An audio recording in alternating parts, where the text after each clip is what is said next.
राज्यातील रुग्णालय आणि वैद्यकीय महाविद्यालयांमध्ये अनेक पदं रिक्त असल्यानं राज्यातील सर्वसामान्य रुग्णांना आणि गरीब जनतेला नाहक त्रास होतोय। अमरावती जिल्ह्यातील विशेषतः मेळघाटातील आरोग्य सेवा कोलमडली असून बालमृत्यू आणि माता मृत्यू होत असल्यानं शासकीय रुग्णालयातील रिक्त पदं तातडीनं भरण्यात यावीत अशी मागणी आमदार यशोमती ठाकूर यांनी विधानसभेत प्रश्नोत्तराच्या तासादरम्यान केली। या निमित्ताने मी महाराष्ट्रामध्ये ज्या गोष्टीची उणीव भासते आरोग्य विभागामध्ये त्याचं मला बोलायचं आहे अध्यक्ष महोदय आता हे ससूनबद्दल बोलतात पण ही सिच्युएशन अख्ख्या महाराष्ट्रात आहेत।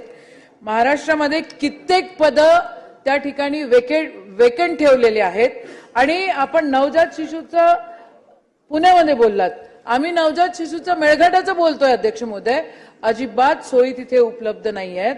अध्यक्ष महोदय, लहान मुला नवजात शिशू आणि माता प्रेग्नंट महिलांचा मृत्यू त्या ठिकाणी मोठ्या प्रमाणात होतो।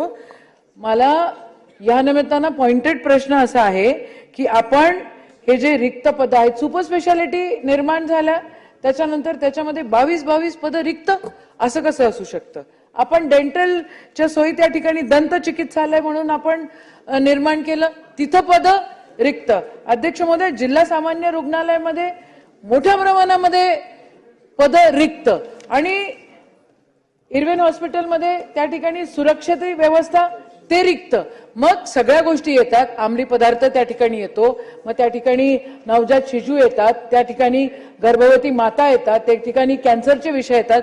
अध्यक्ष महोदय, बोलायसाठी आपण खूप सारं आहेत पण पॉइंटेड प्रश्नांमध्ये हा प्रश्न आहे की हे रिक्त पदांची जागा आता शेवट आलंय, अजूनपर्यंत रिक्त पदांची जागा आपण भरलेल्या नाहीये, तर कधी भरणार?